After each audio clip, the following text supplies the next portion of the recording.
Witam, ja jestem Kanahani, a to jest kolejny odcinek z serii czytania opowiadania The King of Salia. Dzisiaj ponownie ze mną są Echon oraz Welko. Hema. Elo. Rozdział 2. Pierwsza walka. Leon siedział bezczynnie w oczekiwaniu na swoją siostrę. Mimo to ona nadal nie wracała. Zaniepokojony postanowił jej poszukać. Dobrze wiedział, że szwendanie się samemu po nocy jest niebezpieczne, choć nie miał pojęcia dlaczego. Mimo to, no bo było, że nie mówią im o tych Nie potworach. mówią im nic. Ale nie mówią. To jest po prostu takie, nie wychodź na dwór. A czemu? Niebezpiecznie jest. Przyjdzie pan i cię zabierze. No. Mimo to postanowił ją odnaleźć. W końcu mogło stać się coś złego. Spróbował wytropić ją po zapachu, jednakże woń była bardzo słaba, aż w końcu nie mógł jej rozróżnić zupełnie, ponieważ zmieszała się ona z wieloma innymi. Oderwawszy nos od ziemi, spostrzegł, że znajduje się w nieznanej mu okolicy. Wokół było ciemno i panowała nieprzyjemna cisza. Rozejrzał się, a po chwili zdał sobie sprawę, że nikogo tam nie było. Przez chwilę zawahał się. Co miał zrobić? Czekanie, aż ktoś go znajdzie, byłoby niezbyt dobrym wyjściem. W końcu ktoś mógł tego nawet nie spostrzec. W sumie potrafiłby wrócić po swoim własnym tropie, ale skoro postanowił sobie na celu znaleźć swoją siostrę, to zrobi i już. Począł stawiać nie do końca pewne kroki naprzód. Póki co było spokojnie. Szedł dosyć długo, zupełnie nie mając pojęcia, gdzie jest. Kiedy zaczynał myśleć o tym, że to był głupi pomysł, że Lilian jest już w domu i powinien zawracać, nagle usłyszał gdzieś w oddali dziewczęce śpiewy, w tym charakterystyczny dla swojej siostry słodki głos. W tym samym momencie odczuł ogromną ulgę i radość, przyspieszając kroku, który po chwili zamienił się w szalony bieg. Zdawało mu się, jakby cały czas się oddalały, gdyż nie słyszał ich ni głośniej, ni ciszej. Cały czas tak samo. Przyspieszył znacznie, osiągając ogromną prędkość. Pędził niczym strzała, przebijając się przez wszelkie zarośla. W końcu ujrzał hen daleko, delikatne światło. Był już trochę zmęczony, jednakże brnął dalej naprzód. Był coraz bliżej, gdy nagle poczuł, jak coś wielkiego i masywnego powaliło go na ziemię. A następnie jakieś ostre niczym brzytwy kły zatrzasnęły się na jego karku. Zdezorientowany nie wiedział, co zrobić, więc instynktownie wykręcił łeb, chwytając to coś w obojętnie jakim miejscu zębami, które okazało się być kończyną tego czegoś. Poczuł jego ciepłą, wonną, aczkolwiek strasznie niesmaczną krew w pysku. Temu natomiast widocznie nie spodobało się to i zamachnąwszy się bardzo mocno, wyrzucił go w powietrze, aby ten upadł z wielką mocą na ziemię i się potłukł, co niestety mu się nie udało. Niestety, gdyż spadł akurat w takie miejsce, gdzie trawa była bardzo wysoka i miękka, dzięki czemu prawie nic mu się nie stało. Szybko podniósł się, a to, co przed sobą ujrzał, sparaliżowało go na moment ze strachu. Było ogromne, chyba wysokie na 2 metry. Czarny jak noc, z parą świecących, zielonych oczu, jakby u węża. Mogło stać zarówno na 2, jak i na 4 łapach, zakończonych wykrzywionymi, długimi pazurami. Grzbiet miał wygięty włók, a zad zakończony był krótkim, nastroszonym ogonem. Nigdy wcześniej nie widział czegoś takiego. Odzyskawszy zimną krew, najzwyczajniej rzucił się do ucieczki, mając cichą nadzieję, że mu się uda. Odzyskawszy zimną krew, rzucił się do ucieczki. Instynkt sam zachowawczy zadziałał, prawda? Podczas... Bardzo gęsta jest akcja, tak w ogóle, dlatego wszyscy siedzą cicho i słuchają. No. Czytam dramatycznie, no. Podczas biegu nie odwracał się, a serce biło mu jak oszalałe. Słyszał tuż za sobą kroki, które na szczęście stawały się coraz cichsze. Aż w końcu przestał je w ogóle słyszeć. Pędził jeszcze przez chwilę, aż w końcu zmęczył się, więc zwolnił znacznie kroku. Kiedy się upewnił, że nic go już nie goni, usiadł sobie, aby odpocząć. Trwało to dłużej, niż mu się zdawało. W pewnym momencie głosy dziewcząt ucichły. Odnosił wrażenie, że już nigdy jej nie spotka, kiedy nagle ujrzał ją, idącą z jakimiś samicami, będącymi zapewne jej znajomymi. Szybko poderwał się na łapy i podbiegł doń. Lil, gdzie ty byłaś? Spytał zdrobniale swoją siostrę. W domu ci opowiem. Odpowiedziała cichutko, posyłając mu delikatny, uroczy uśmieszek.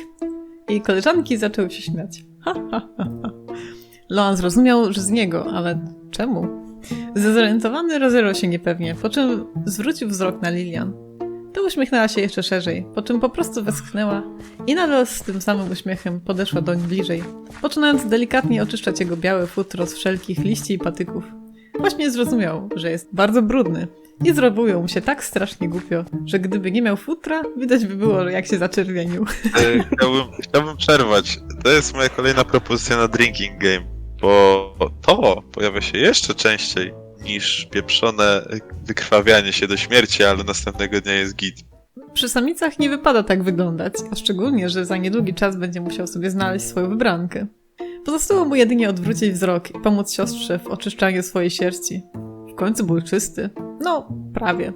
Nadal była tam krew, jednakże w półmroku, jaki tam panował, była bardzo słabo widoczna. Dobrze zostało wyjaśnione, bo chciałem tak sobie myślę, że dzieciaki widzą kogoś, kto jest zakrwawiony. Haha, jesteś upierdolony, ale śmieszne. No tak. Haha, jaki w ogóle krwawi, haha, głupi. Ale kto wie, to jest okrutny świat. Skończywszy, wolnym spacerkiem poczęli wracać. Kim on jest? Zapytały ciekawskie koleżanki. To mój brat Leon. Jest bardzo fajną osobą. Odparła, chcąc przy okazji sprawić, aby miały nieco lepszy punkt patrzenia na jej brata. Zresztą nie było to kłamstwem, naprawdę tak uważała. Leon natomiast szedł dalej w milczeniu. Było mu tak głupio jak nigdy. 2 wpadki w jeden dzień. Tym samym śmieszył się w oczach nie tylko samców, ale i samic. Po prostu porażka. Pomyślał, po czym cicho westchnął. Postanowił się lepiej nie odzywać, bo znów coś spapra. Oddalając się od miejsca, z którego wcześniej przybyły, zagłębiali się w coraz większych ciemnościach. Leona nagle olśniło, gdyż przypomniał sobie pewną ważną rzecz. Nie możemy tędy iść. Stwierdził nagle, zatrzymując się. Dlaczego? Zapytała Lilian, także stając. Są tam jakieś dziwne istoty. Jedna z nich zaatakowała mnie, kiedy tędy szedłem.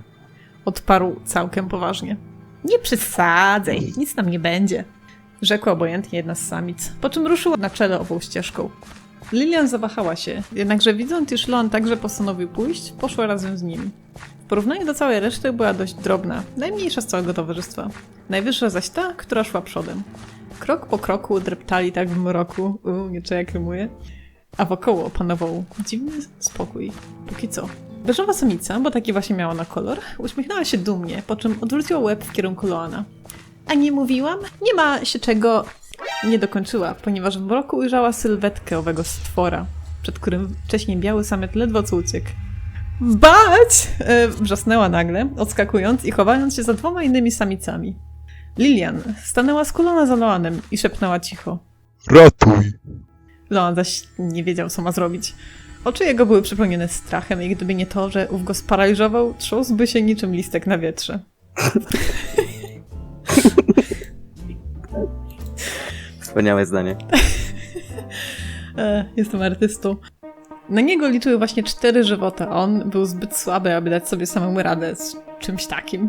Ale skoro już ma zginąć, to chociaż godnie i z honorem. Zmarszczył łuki brwiowe, spojrzawszy bestii złowrogo prosto w oczy. Odszedł kilka kroków na bok, po czym uniósł łeb ku górze i zawał raz, ale głośno i donośnie. Skończywszy, począł okrążać stwora. Teraz mogę zdać się tylko na instynkt. Pomyślał.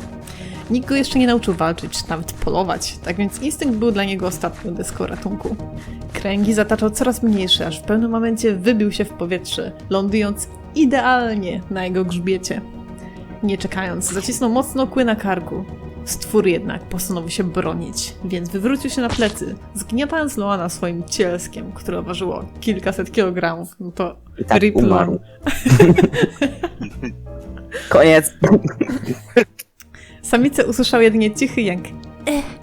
Po czym zapadło chwilowe milczenie. Trzymaj się, Leon! Krzyknęła Lilian z wyraźnym przerażeniem. Mimo wszystko postanowiła przełamać swój strach. Dla niego. Był jej bardzo bliski, a jego śmierć byłaby gorsza niż cokolwiek innego. Gorsza niż ten strach. Gorsza niż cierpienie, które może jej oczekać. Podbiegła bardzo ostrożnie, delikatnie skulona do bestii, po czym zacisnęła lekko swoje drobne ząbki na jego brzuchu. Czarny stwór ryknął przeraźliwie. Lekko. Leciutko. Tak jak skubnięcie. Jak taki szczeniaczek, co się bawi. Czarny stwór ryknął przeraźliwie, aż jej serce na moment stanęło, po czym szybko wycofała się, stając kilka metrów dalej. Było jej strasznie smutno, że aż tak łatwo poddaje się lękowi. potwór wstał na 2 łapy, uwalniając tym samym Loana, a następnie począł podchodzić do Lilian. Białemu samcowi pijemy, krew ciaka obficie z pyska, a ból był tak mocny, aż się skulił. Mimo wszystko w oczach była nietypowa dla nienawiść. Kiedy spostrzegł, że bestia chce skrzywdzić jego ukochaną siostrę, poderwał się z ziemi jak szalony, ale od razu zatrzymał go piekielny ból. Skrzywił się lekko, ale po chwili napiął mocniej mięśnie i jednym wykańczającym susem doskoczył do stwora, chwycając kłami jego tylną kończynę. Tak się akurat złożyło, że idealnie w tym momencie bestia chciała zaatakować Lilian, ale poczuwszy ugryzienie, odwróciła się szybko. Już miała zadać ostateczny, śmiertelny cios Loanowi, gdy nagle rzuciła się na nią gromada dorosłych, umięśnionych samców, w tym znany już białemu wilkowi Haen. Nastolatek odetchnął z ulgą, po czym począł ciężko dyszeć, gdyż ledwo łapał powietrze. Po kilkunastu minutach walki potwór padł na ziemię martwy. Większość samców podeszła do samic w celu odprowadzenia ich do mieszkań. To się, że nazywam to mieszkaniami. Nie jaskiniami, to są mieszkania. No, a to deweloperka innej jaskinie by przerobiła na mieszkanie, okej? Znam to z autopsji. Właśnie szukam mieszkania w Wawie, nie? O tak, Uja. była seria wysyłania pato deweloperki na czacie. Oj, dobrze się bawiliśmy. Tak. Jakieś backroomsy. Pogrumsy. Lilian z początku opierała się, gdyż nie chciała zostawić tak rannego brata, ale po namowie jednego z myśliwych zgodziła się jednak odejść razem z nimi. Zostali tam tylko Haen, Loan i pewien dość młody wilk, który dopiero co wkroczył w dorosłe życie. Biały samiec zwrócił swoje pełne bólu oczy na nich, czekając na to, co zechcą mu powiedzieć. Tak jak przewidywał, pierwszy odezwał się jego nauczyciel. Dlaczego zaatakowałeś tą bestię? Ton jego był ostry i stanowczy, nie tak jak na pierwszym grupowym spotkaniu. Obroniłem tylko tamte damy. Odpowiedział Loan, po czym uśmiechnął się lekko, a z jego pyska poleciała jeszcze odrobina czerwonej cieszy. Pijemy. Tak, się chciałem. Haen tylko westchnął, po czym rzekł. Nie mówiłem wam tego jeszcze, ale na sali są różne typy zagrożenia, które wychodzą zazwyczaj nocą. To akurat była wra. Dosyć powolna, ale silna i niebezpieczna. Póki jesteś mały i słaby, lepiej nie chodź sam takimi ścieżkami. Zresztą, po co tutaj w ogóle się przywlokłeś? Zapytał pod koniec. Przyszedłem po jedną z tych dam. Odparł krótko, ponieważ mowa nieco go męczyła. Swoją drogą, kim jesteś? Zwrócił się do dumnie stojącego obok brązowego samca z czarnymi pasami pod oczyma i na łopatce. Ja? Dziwne, że mnie jeszcze nie znasz. Jestem Haito Queen, książę saliański. Odpowiedział z wyższością kpiną skierowaną w stronę Loana. Poza tym, nie powinieneś, jak Haen powiedział, udawać się sam w takie miejsca. Teraz jesteś tylko nic niewartym słabym smarkaczem. Ale jest nadzieja, że kiedyś wyrośnie z siebie coś pożytecznego. Zresztą, nie leż tak, tylko podnoś się. Masz spore szczęście, żeśmy byli w pobliżu. Dopiekał mu dalej, nadal szczycąc się tym czynem, w którym i tak niewiele dopomógł, bo nawet krwi na pysku miał malutko, jakby tylko raz niepewnie ugryzł bestię. Loan zaś patrzył nań nienawistnie. Nie znosił tego typa, słyszał już niejednokrotnie o tym, jak traktuje samice. Fakt, to imię nieraz obiło mu się uszy, jednakże nigdy wcześniej nie miał okazji go spotkać. Tak więc nic dziwnego, że go nie rozpoznał. No cóż, nie pozostało mu nic innego jak się podnieść. Zrobił to z wielkim trudem, zresztą pomógł mu Haen, który później podpierał go przez resztę drogi aż pod sam dom. Lilian przywitała go z wielkim wzruszeniem i radością, rada z faktu, że nic poważniejszego mu nie było. Myśliwi odeszli, ale on postanowił sobie dzisiaj kolejną rzecz. Kiedyś udowodni księciu, że wcale nie jest taki słaby, jak mu się zdaje. W ogóle Loan lubi sobie postanawiać rzeczy, zauważyłam. Zdecydowany chłopak. Jest, Intensywny był ten odcinek. prawda. Dużo się W działo. tamtym było śpulkanie, a tutaj były wybuchy, lasery, magia. No to tam subujcie i w ogóle. Pa. No, tak jest.